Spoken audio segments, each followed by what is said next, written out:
All right, guys, welcome back to the show. It is Halloween today, and the Jays are playing for the World Series. They haven't won since 1993. That was the year I was born. Are you 94?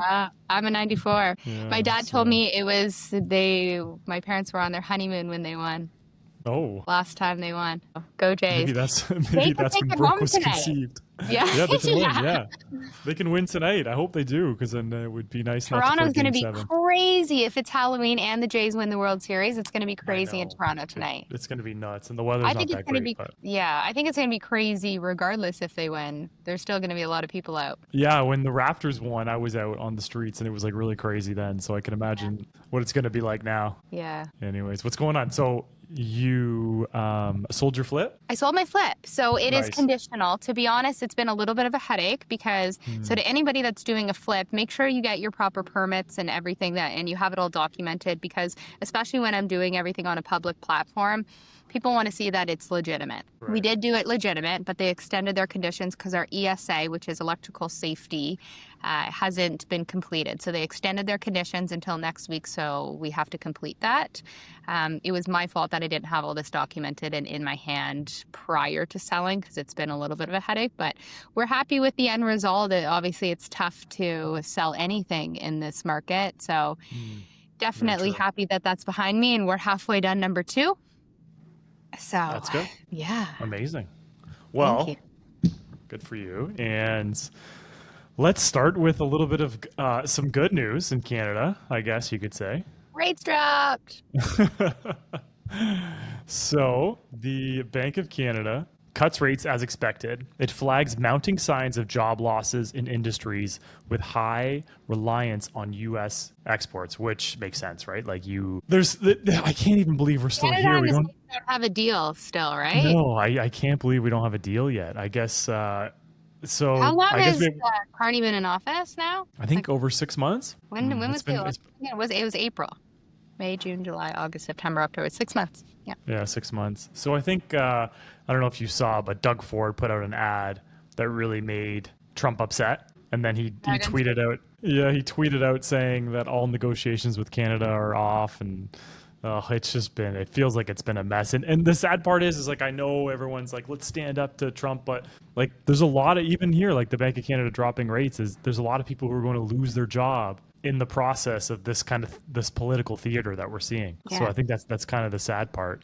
But yeah, still no deal. But we did get a 25 basis point cut from the BOC. It's good to see for variable rate holders, and we're kind of around that 4% range still, I guess, for a fixed rate.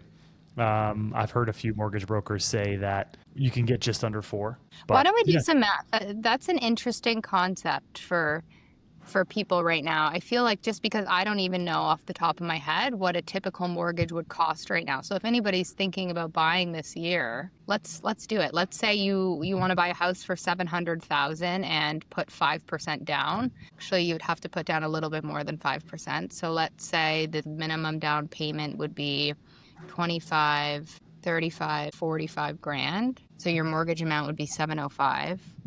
Let's see what TD's offering. 4.24% calculated monthly. Your payment's 38.15. It's still quite high. oof, it is very high. It's still That is not there, high. right? And it's No, also the opportunity cost. Like I know in your analysis you didn't, but say you put 20% down to avoid that CMHC. You're let's do trying to that. get to 20% though is the hard part. It's that, It's you know, saving 20% down, saving, but right? 20% of 700K, let's do it again. Your mortgage would be 560 because 140K. Now let's do the same rate and let's push it to 30 years, which you could amortize over 30 years. It goes down $1,000, 2,700. Plus taxes, plus maintenance, insurance, etc. So that gap between renting and owning is still quite high, which I actually have. I think I have one here actually that you could take on next. Yeah, here. It kind of segues perfect into it. Okay. Owning still costs $1,000 more or 50% more per month than renting in Canada. This doesn't even include down payment, property taxes, maintenance, and everything else that comes with home ownership. So when we saw everything go crazy, it was because the cost of owning was cheaper than renting. And until we see Exactly. that bridge gapped or kind of coming closer together, we're going to see a slow market. You know what's crazy though? Are you struggling with rentals like I am? Um, I haven't done like a lease rental since the summer. Okay. I just feel like with my lease rentals, I got really lucky, like in terms of like Yeah. listing it. Um, like I always just felt like, it would go in a couple weeks, but I was always really nervous. But I do know that rentals are exceptionally slow right now as well. Both. Both. It's almost harder to rent out my leases that I have in Oakville across to Hamilton rather than sell them. Oh, I I'm can't even finding imagine. that Even a basement right now would be really challenging. Oh, it's so hard. I'm finding that a lot of listings, if you go online, you'll see that it's listed for sale and for lease. Are you noticing that? Yeah, yeah. I'm also noticing, I don't know about you, but sellers not getting their price, like say they're at 1.2 million and then they'll just drop to 999 hold offers. Yeah. They won't get what they want and then they'll just raise the price back up. And Yeah. then buyers are looking at that being like, well, it's 999, like I want to offer 975 or 950. And then they're like, well, what, I thought this was a buyer's market. It's like, well, it is. It's just like the seller's doing everything they can to basically get the price that they're looking for. But we're kind of stuck between this like rock and a hard place of like buyers don't want to pay that, and then sellers don't want to sell there. So like, Yeah. when does the rubber meet the road where that equilibrium happens? Where okay, say maybe the buyers are at 1-1 and the seller's like, okay, clearly this isn't going the way I wanted to, so I'm going to meet there. But I find that buyers are very, very like they want a deal, and I can respect it too. But they're like, I've got clients. I'm like, did your budget increase? Like, why are we looking at houses at this price? And they're like, just in case the prices come down. It's like they're 20%. Like that's a That's big deal. crazy. Yeah, I So noticed that that's what I'm too. noticing. Every buyer wants a deal right now. And again, fair. You can get a deal right now. That's why I'm doing flips. You can get a deal. But there's not a whole whack of sellers that are willing to drop their price to the point of making a sale. And that's why we're seeing so many listings that collected so many days on market or have expired or terminated. And to be honest, it's tough to even result in a sale. It used to be, hey, let's try to get this price, knowing that we'd eventually result in a sale. Now Hmm. it's like, what do we need to do to result in a sale that's not obviously having to have dropped our price to the point of selling? 100%. It's like you can get deals done. Like there's deals getting done out there. Like people are selling. It's just yeah, it's incredibly hard to get the Are you deal slow across the too right finish line.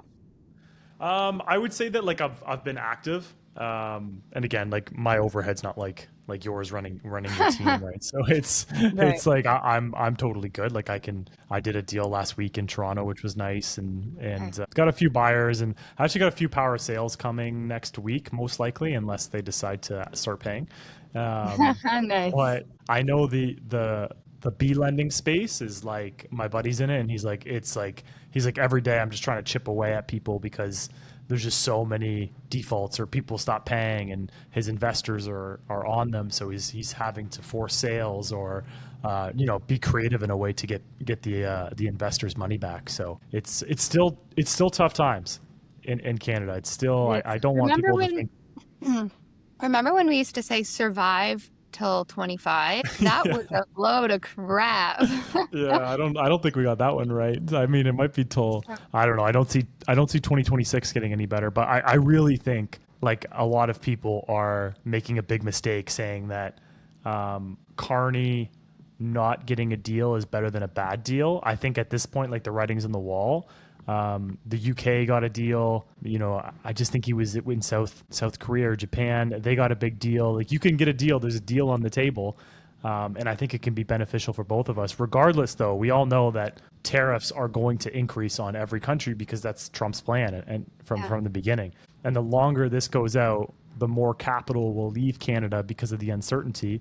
The less businesses will want to invest in Canada because of the uncertainty. So I think that the number one focus of this parliament should be to get a deal Good deal. with Trump and not have Sure. premiers like Ford getting involved, like let the federal government do its thing. But at the end of the day, people just there's this notion that like we can beat the US and if we stop going there and traveling, we're gonna they're 10 times bigger than us. It's like me. Way bigger fish. It's like a silverback gorilla coming at me. Like I don't have I don't stand a chance. So I'm probably gonna run. I'm not saying run, but I'm not saying fight. I'm saying let's have a talk. Let's have a conversation. Like let's have Carney go there and let's get a deal done for the people who are struggling in that sector. Like it's probably easy for a lot of older people who are sitting at home with their 2 pensions and their house paid off to say, keep fighting Trump. But what about the young people who don't have jobs and they don't have prosperity right now, or the auto worker, the steel worker, the forestry industry, right? You could just, all these people who are struggling paycheck to paycheck and are scared of losing their job.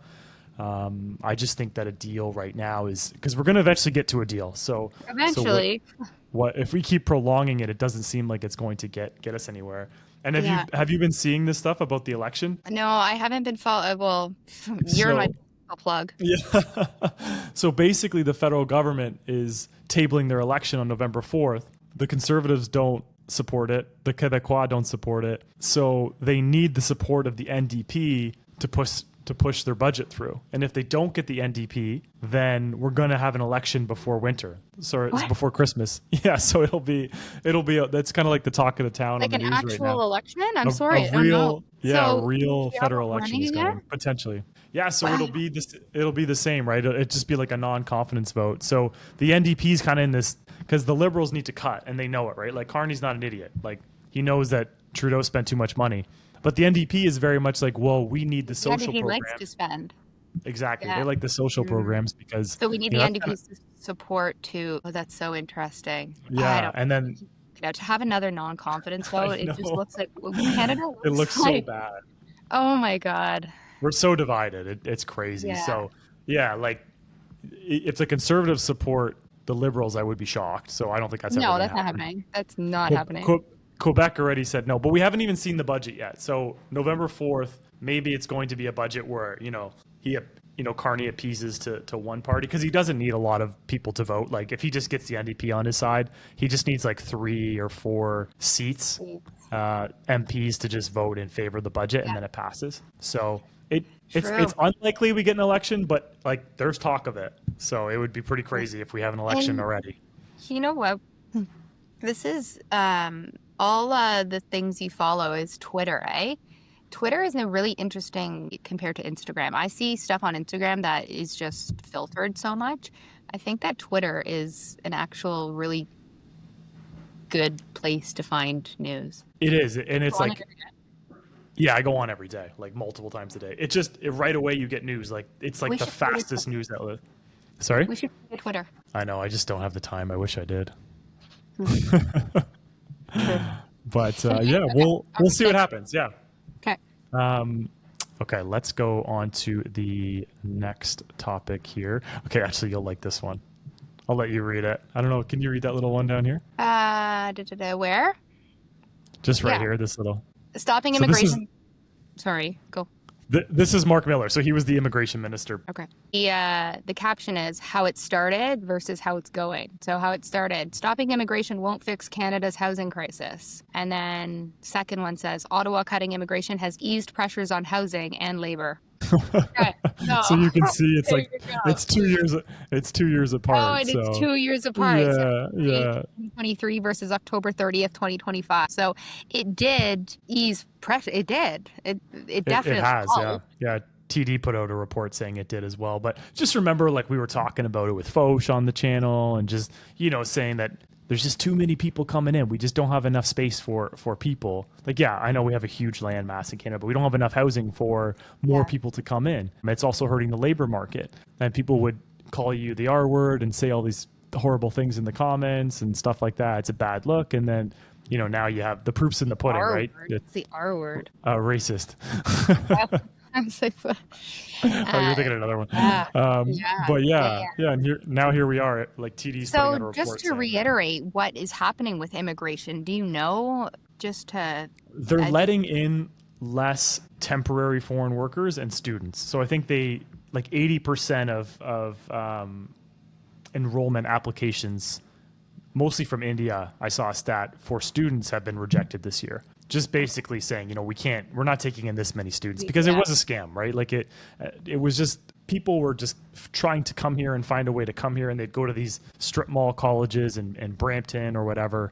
And all these immigration consultants would make all this money, and it just made our system look like a joke at the end of the day. So that's kind of what happened. So we're building a lot of rentals in the GTA. I can say that, but I know that a lot of rental prices across the country are alleviating. So people aren't paying as much for rent. And as you know, anecdotally, just by your listings that you have, it's hard to get them rented out, right? It is.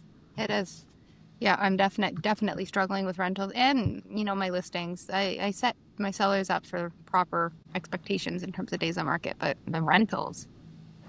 Yeah, rentals are tough. How are some of your listings going? A lot of back and forth. So a lot of negotiation. I find that deals are taking like 5 days to get to the finish line. A lot of conditions, of course. A lot of negotiating off of inspections, which I hate because I usually say to the buyers that buy my listing, I say, okay, do your inspection, but it's not another point of negotiation for you. This is unless there's something that us as the sellers don't know about. Right. But you can't say, hey, we found the age of the furnace to be 2017 and we want $5,000 off because it's going to go soon. Like, it's not another point of negotiation. If you find something that we're unaware of, like a leak or something, of course, as the sellers, we'll take care of an active problem. But essentially, an inspection should be just for your own knowledge, to get familiar with the house, to understand what you're buying, to know where the shutoff valve is, to know the age of things that maybe the seller doesn't know. But twice now, actually, I've had it 3 times where they've done an inspection and they've come back with either agree to these things or they're out because they have choice. Yeah. That's the tough thing, right? They do have choice, but you're right. Like, the buyer is doing the inspection, looking for more leverage to get more money off the house. I even had a buyer that said, okay, we'll agree to go in as an offer price of that, but then we'll do the inspection and negotiate stuff off. And I'm like, it doesn't work that way. And I don't want to be that realtor either. I want to sell it for the cheapest for my buyer, of course, in terms of negotiating, but that's just not a tactic that you should really be using, unless, of course, there is something actually actively wrong. For sure. I still feel like going back to what we've been talking about for weeks, like what is selling, and what is selling is the good product. Like it's completely turnkey, right? Like, like your flip as an example, right? It's unique. It had a lot of amazing finishes.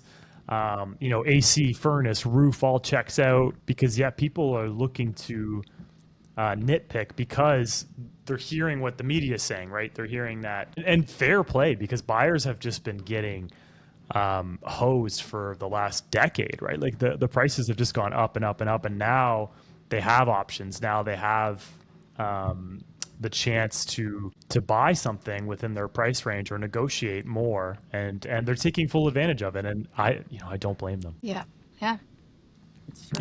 So I guess we'll see what happens with the mortgage relief coming up. We also Tiff Macklem talk in a long time. Did he release any press releases?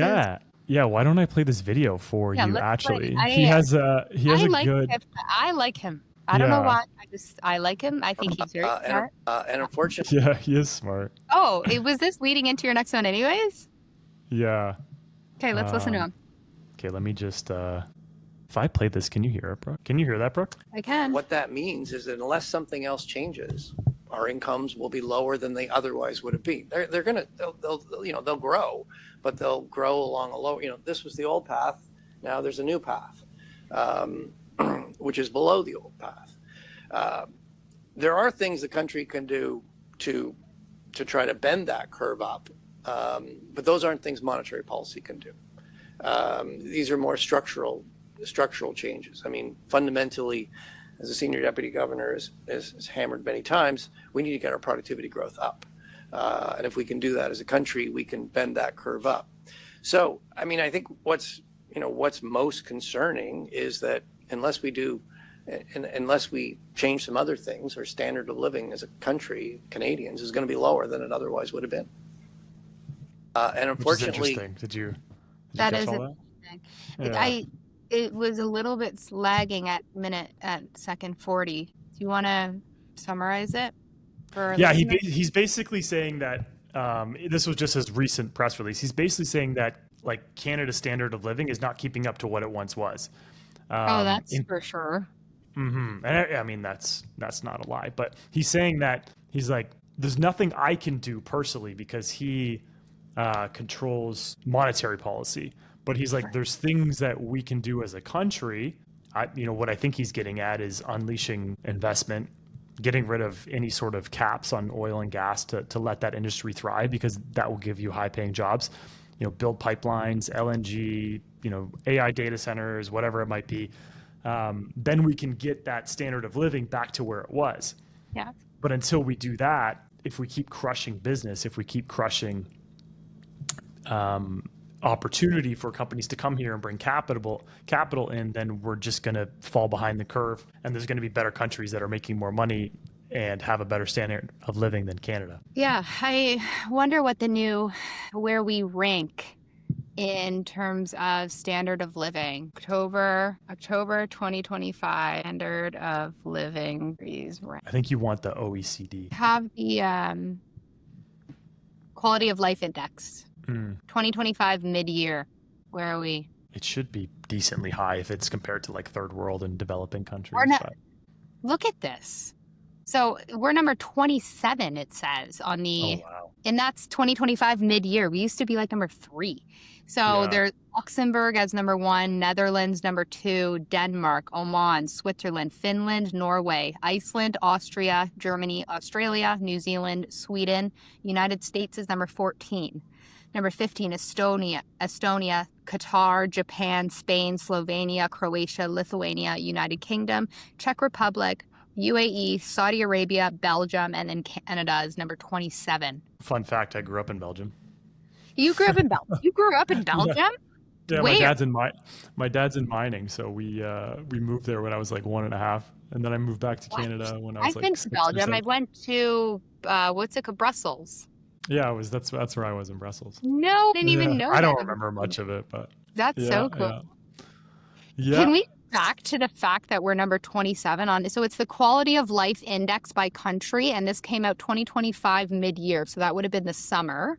I mean, I'm not surprised. Like if you have energy prosperity in a country, you have a lot of wealth, and that wealth gets passed down to its citizens because they're the ones working the jobs. And when you have opportunity and hope and you have high paying jobs, then, people are spending and the economy, they're going to restaurants, they're going to local restaurants. And that's why when we kill all these energy products, because we're going to, quote unquote, save the world from climate change, this is where the standard of living starts to decline, because other countries say, okay, if Canada's not going to seize the opportunity, then we are, because we're going to export it to country X or country Y. And that's why it's really tough to see, in my opinion. You see Danielle Smith saying, okay, I want a pipeline from Alberta to go to the West Coast in British Columbia, and David Eby saying there's no chance. But I thought we wanted to get away from the United States and Trump. I thought we wanted more customers. So I guess this is kind of where I'm just ending up scratching my head, wondering, who's kind of running this country. This is so crazy.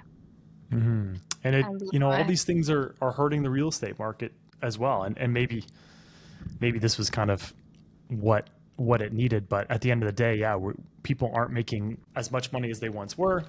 They aren't out there spending, and our GDP continues to contract. Yeah. Wow. I'm really shocked by that. I'm gonna do a little trivia and see.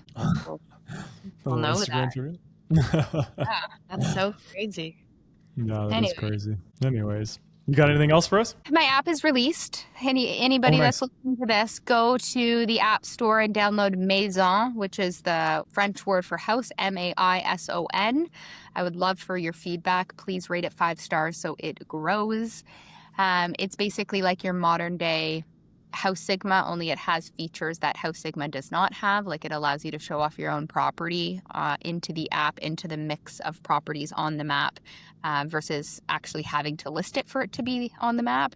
It's Tinder feature, swipe left if you like it, swipe right if you don't like it. Gives you a list of matches once you have enough swipe rights. Gives you matches based on your preferences, so the system will auto-generate you matches.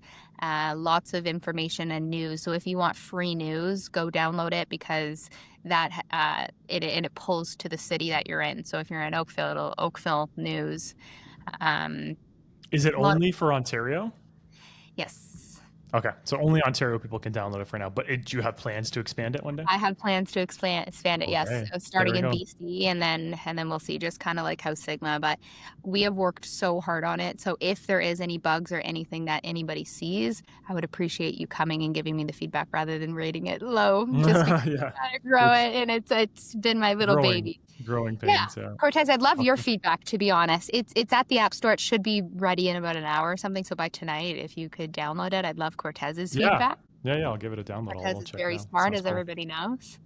Yeah, somewhat. Some Um, days. that's about it for me. I celebrated winning the top 40 Oh under. yeah, I saw that. Mhm. Congratulations. Yeah, my whole family came. It was pretty special.